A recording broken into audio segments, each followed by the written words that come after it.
So, as many of you may know, Red Dead Redemption 2 was finally released on Steam recently after an entire year of it already being on consoles and everything, and there was a small window of it being on the Epic Game Store and the Rockstar launcher for a little bit. But it's finally out, and that means I'm finally getting around to playing it, and let me tell you, hunting is by far the best part of this game. There's all kinds of side activities that you can do, such as fishing and gambling and treasure hunting and etc., but from my personal standpoint, hunting definitely has the most, content for me. I think the reason why I like it so much is because the animals in this game really do make the world feel alive.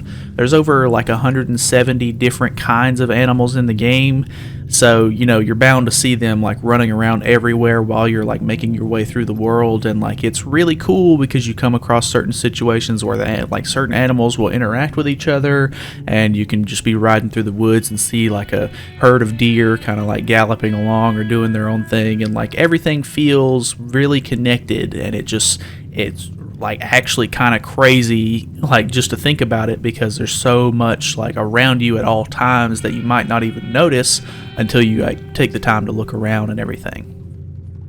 So obviously the first step to start hunting in this game would obviously be tracking down the animal that you're looking for, or just going out and finding any animal really that you're interested in killing. And so you would start by either using your binoculars to kind of survey the area and look for the animal, or just stumble across them and kind of like look around your surroundings. But there's also this nifty thing on the map where if you encounter an animal, Arthur will actually kind of like sketch the animal on the map to let you know that you've seen that animal in this area before. So that's always kind of helpful, because if you come across like rabbits or deer or whatever, he'll sketch like a little silhouette of that animal on the map in that area.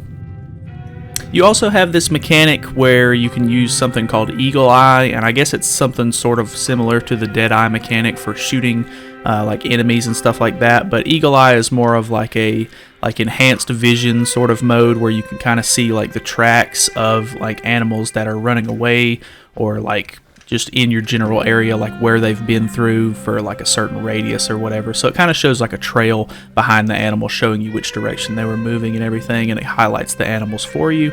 I don't really prefer this mode. I'd rather just kind of like try to do it, the old-fashioned way, but it is kind of helpful here and there if you like end up losing sight of the like creature that you're hunting just because it ran into some bushes or whatever. There's also a few like hunting enhancement items, I guess you could say. There's a couple of different baits that you can use to kind of lure the animals over to a specific spot while you kind of lie and wait and wait for them to come to you. Or there's even like a cover scent lotion that you can make where it like makes it easier for you to get closer to the animal without them smelling you, or etc. So those are actually really cool and helpful if you're into that sort of thing. I normally don't use them, but I mean they are definitely a decent way to go. So after you've hunted a little bit and you've kind of gotten used to the mechanics and everything, you can actually start to look for more high quality, animals or pelts anyway. You can do this by, you can pull out your binoculars and study an animal by like zooming in on it. And for the computer, you hold Q, but if you're using the controller, I'm not quite sure. But once you study the animal and everything, we'll actually tell you, there's like a 3-star rating system on how nice the pelt is that animal has. And if you use a certain weapon for that animal, you can kill it by shooting it in the head most of the time, and you can actually get the pelt off of the animal, and you can sell it for much higher money, or even use it for certain crafting recipes. So that kind of segues us into the next topic, which is animal sizes and what kind of weapons that you would use to get them, like get the pelt off of them without absolutely ruining it. Because if you just go in and shoot your pistol at an animal and you don't hit it in the head and you're just using the wrong weapon, it'll ruin the pelt, because certain animals are too small and bullets aren't the best option for that, this and that. So you need to like actually study the animal and make sure you're using the correct weapon if you want to get the better pelt off of the animal. So to start with, we have the small animals category. This is anything like squirrels or frogs, something smaller than rabbits is most of the time my sort of basis. And then for these animals, you're going to need to make small game arrows. So you'll have to have a bow and arrow for one, which isn't very hard. You get it pretty early in the game. And you can use, I think it's, you craft a regular arrow with a flight feather, which you get from killing any sort of bird, and a shotgun shell. So that way it does more of like a blunt damage to the, like the animal. So that way you're not absolutely ripping its head off and ruining the pelt. So pretty simple, not very hard. Moving up one stage, we have the moderate animals, which is more like rabbits and geese, which you can actually go to the weapon store and buy a varmint rifle for. I actually really enjoyed using the varmint rifle. It's kind of just like a small little repeater, but I guess it's not as lethal for killing actual like enemies like humans or anything like that, obviously. But it's like a small little like pump rifle, I guess, that you would just use to take out small animals with. It's pretty cool. I like it. From there, we have medium animals. This is kind of like coyotes and beavers and such. You can actually use the bow. Throwing knives work. Certain animals you can use repeaters and even rifles and stuff for the kill on this. But most of the time, I just use the repeater just because it's easy and I normally have a lot of ammo for it. But sometimes when I'm feeling more adventurous, I'll try to use the bow just because it's a little bit more fun in my eyes. Next up, we have the large category. These are more like deer and sheep and stuff like that. And for these, you actually have a couple of different options. You can use bows with poison arrows to kind of like neutralize it over time. Or you can even use rifles or sniper rifles, which, depending on how much money you have and how early you are in the game, you might not have access to these. Another thing that you can also do with these is you can kind of like ride your horse up next to them and lasso them. And then once they're lassoed, once you get close enough to them, you can actually just stab it with your knife, and it considers that a clean kill. So that's also another way to do that if you're, a little bit more into the horseback scene. And last, we have the massive animal category, which is anything like bears or bison.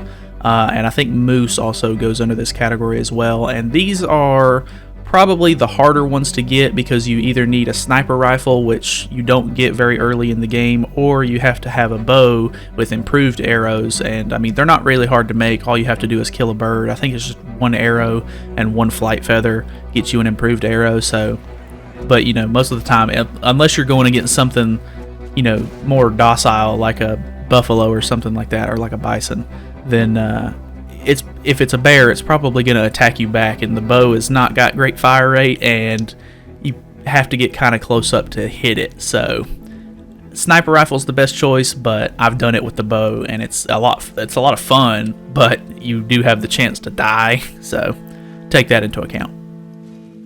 So obviously, once you've killed a couple of animals and you've gained their pelts or even like the meat off of them, you're probably wondering what you want to do with them.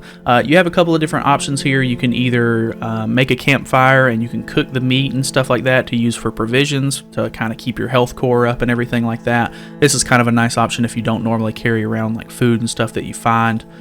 You can also sell the meat and the pelts and stuff like that to the butchers in any of the local towns. Certain times you can go to your camp and actually donate any of the meat and pelts and stuff like that to Pearson, and he'll use it to kind of better the camp itself to make sure that they have rations and everything for all the people. And then after you do a certain mission in the story mode, you can actually make trinkets and talismans by going to the fences, and if you have the right materials for them to craft you a trinket, this will actually boost like one of your stats, which is kind of a nice option, but completely optional. It's not necessary. After you've kind of gotten the hang of everything like that, though, you can actually go into your progress menu, and there's like a section for hunting. I think it's like Master Hunter or something along those lines, but this is actually a section dedicated to just like small challenges that you can do that are hunting related, and once you finish certain tiers of them, like I think it's 3, 5, 7, and 10, you can actually go to the Trapper, who moves around the map, and he's basically just like a NPC salesman kind of guy that specializes in like hunting and stuff like that, but he'll actually craft you certain items depending on your challenge rank in certain like categories and stuff like that. So that's always kind of fun as just like a side project to work on. Other than those things, really, though, the only other topic I can talk about is the legendary animals, which is probably my favorite part of hunting itself. And basically what this is as you're riding through the map and kind of like surveying the areas and stuff like that, certain times if you open your map you can kind of notice that Arthur will sketch some sort of like animal with a crown next to it. This just means that you're in the area of a legendary animal, whether it be a bear or a wolf or a deer, etc. But these legendary animals are normally like different in color, and they have a really unique pelt that you need for crafting materials with the trapper. So as you progress through and you kind of try to find these animals and track them down, you can take their pelt to the trapper, and then you can use he has all kinds of different like sets of clothing and stuff like that you can use these legendary pelts to craft, and kind of just like show your, like, you know, it's kind of like a token of like, hey, I killed that animal, and you know, I had the materials to craft this stuff. So sometimes you need other perfect pelts and stuff like that to pair with it to make certain items, but that's just a really cool thing in my opinion. I like hunting down unique animals. I think it's really cool, but there is only one of each type of animal. So like after you kill the legendary bear or moose or whatever it may be, there's not going to be another one in the game. So, you know, take that into account. So that's going to be about it for this video. I hope you guys liked it, and I mean, I don't know, I just really wanted to make a video about the hunting in this game because it's definitely brought me a lot of fun and enjoyment out of this game. I've really been enjoying the whole game as, you know, in general, but the hunting itself has really stood out to me, and it's been a lot of fun. So yeah, thank you guys so much for watching. If you want to see anything like this in the future, let me know. Other than that, I have a Minecraft series going right now on my channel if you're anywhere interested in that, but if not, it's cool, and I'll see you guys in another video. So thanks for watching.